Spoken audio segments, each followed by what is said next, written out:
Hi everybody, truth to a T here. Um, I walk 5 miles a day, 5 days a week in an effort to help me lose and maintain weight loss.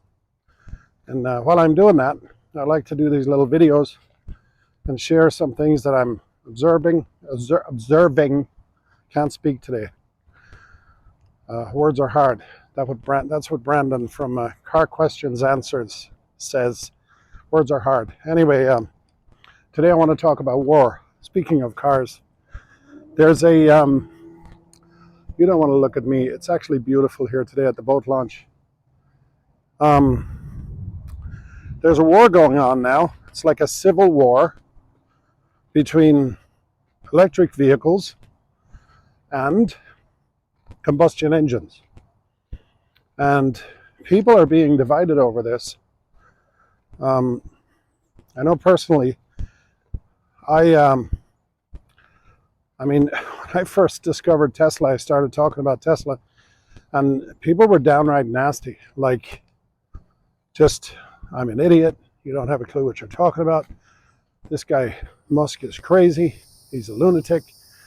He's going to destroy the world. This is Enron. He's going to be bankrupt. Electric vehicles are all burning down. They're going on fire. And, it's one thing when people say that, but where they're getting the information is what's even more scary. Here's the reality.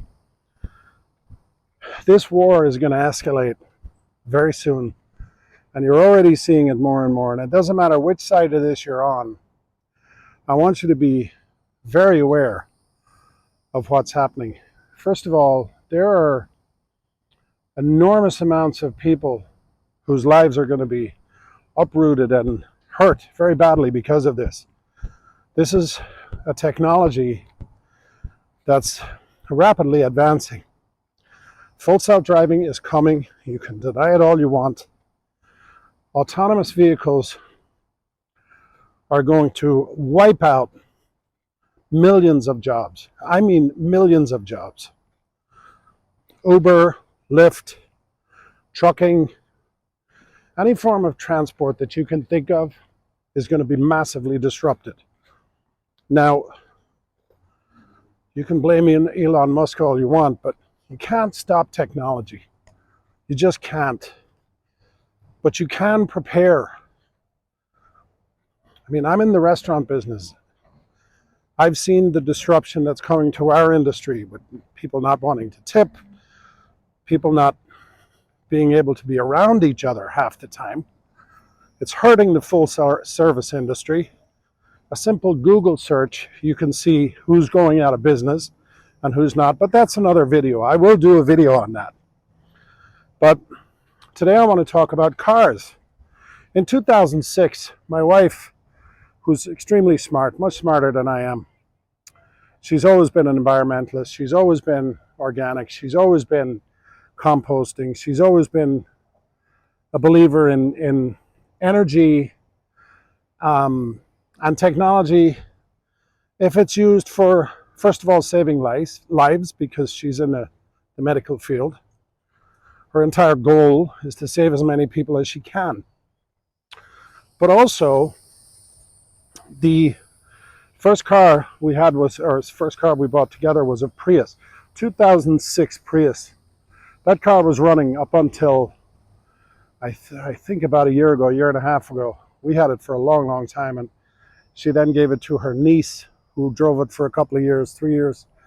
And I think it finally died or was sent away at 300 and something thousand miles. I remember now, of course, I drive a 2014, and to this day, these young, mostly men, in these big, huge pickup trucks, they just can't wait to tailgate me and try to intimidate me because I'm driving a car which to them, in some strange way, is considered the enemy. I don't understand that. You're being brainwashed into believing that you need more truck than you can actually afford, and you're being told that it's built Ford tough, the heartbeat of America, and blah, blah, blah, blah, blah. Ram trucks are tough. I mean, come on, man. Wake up. Most people, it's been my experience, most people, I'll give you an example. I have a friend who's a carpenter. For the last 7 years, he's been driving up until about 6 months ago, he's been driving around in a station wagon, basically, and a minivan. And it's hard for a guy like that in a vehicle like that because he can't keep all his tools in there. Now, he couldn't afford to buy anything more. And a guy like him should have a big pickup truck. He actually just got one of those Dodge vans, those high roof vans. So now he's all set up. But most of the people driving these big, huge pickup trucks, they actually don't need them. Now, as you look around here, there's a lot of pickup trucks, of course. These people are pulling boats. And that's fine. But there's also, if you see over in the distance, there's a Dodge minivan there. And he's pulling a boat. I've actually seen a couple of Teslas in here pulling boats. There's a little Toyota. Now, can this guy afford this big giant GMC at, probably $1,000 a month for a payment? I don't know. Maybe he can. Good for him if he can. But the fact of the matter is, most of this stuff is ridiculous. Here's the reality. If you own a Tesla right now, you are saving money. You are saving a fortune. They're going to convince you that you're destroying the planet and the batteries. Mining for the battery materials is destroying the planet. And your Chevy, your Ford, your whatever is the best thing since sliced bread. Look, a lot of people need trucks, but the people who really need them probably don't have enough of them. And the people who don't need them are being conned into this consumerist belief that you're less than if you don't have something bigger and more expensive and more loud than the other guy. We live in a consumerist society. Now, people laugh at me when I bought a Tesla. It's too much money, you're crazy, they go down in value. Yep, they sure do. That car is going to last me a very, very long time. And the cost to operate that car, as opposed to the average car, over a 10-year period, will come in at about 35% less. I have zero oil changes. I have zero maintenance, except for 3 things, mostly. Tires, brakes, and by the way, you use very little brakes because they have regenerative braking. And one other really hard, expensive repair that I have to do occasionally, and that is windshield washer fluid. But listen, this division, this war that's being waged on EV buyers and EV fans, it's being waged by big giant corporations who are going to lose enormous amounts of money. Millions of jobs are going to be lost. I've said that before. I'm sorry if I'm repeating myself.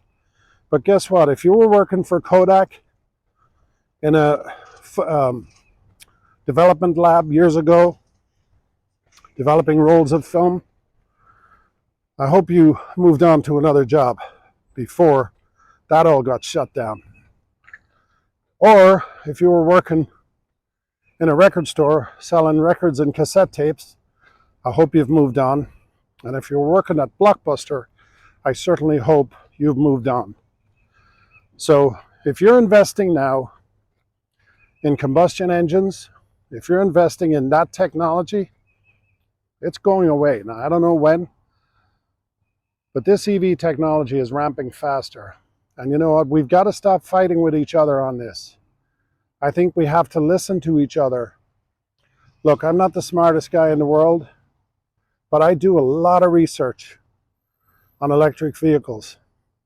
I'm living proof, and I have the data, and I have the costs, and I can tell you what it costs me to operate that Tesla. I can tell you that I have a gas station in my house. I never have to go to a gas station.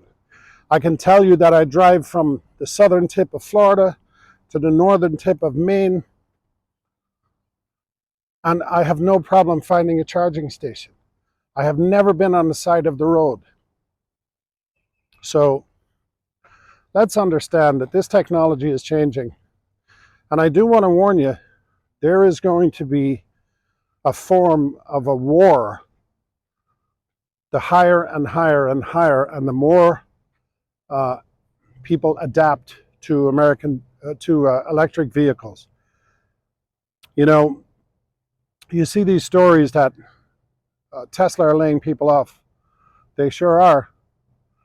They're laying off the people who are not producing. Big companies don't have that option. They're telling you that EV sales are down, especially Tesla. They're not selling cars. Their sales are down. But if you drive around all the dealerships in the country and you look at all the pickup trucks and the cars that are sitting on lots, they're now leasing out stadiums so they can house those cars and store those cars that are not selling. Tesla sees a slowdown. They're like, all right, slow down production. Let's just slow down production. Just tap the brakes. We'll wait till it comes back. Then they reduce the prices, because the reason they reduce the prices is, he has said this all along. Elon Musk said from day one, he promised everybody that as costs got better and as they could control costs, he would pass those savings on to the consumer. That's why the price of Teslas are dropping.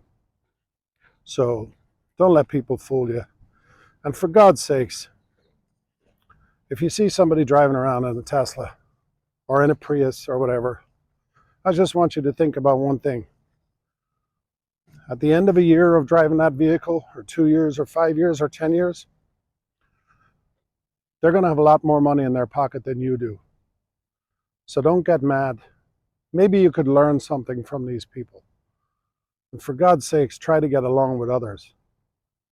Because all I'm doing is driving around in my car in the hopes that I can save $1 here and there, and maybe in the future make my daughter, or please God, someday when she has grandkids, or when I have grandkids, her kids, maybe their lives will be a little bit better because of a couple of bucks that I saved. You know? Stop making others rich.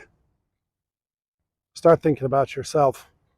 And start thinking about your neighbor as the good guy. And don't let big corporate interests, big car companies, big tobacco companies, big drug companies, don't let them divide you. You're better than that. Thank you very much for watching. Please like and subscribe if you wouldn't mind. I'd love to get to 50 subscribers because I want to do some live videos. I want you to take care of yourself. I want you to love and respect yourself. And then I want you to love and respect your neighbor. Thank you very much. Have a great day. God bless you all. Bye-bye.